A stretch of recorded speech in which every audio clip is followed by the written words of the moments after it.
Welcome to wizard.com. I'm maths teacher Aditi.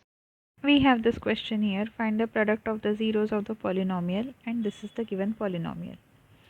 We know from relation of zeros and coefficients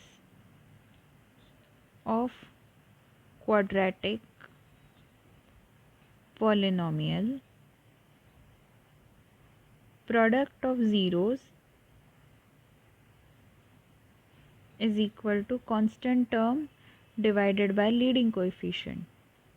Leading coefficient. So in this case, product of zeros is 35 divided by minus 1, which is equal to minus 35. Therefore, product of zeros is equal to minus 35. This is the answer.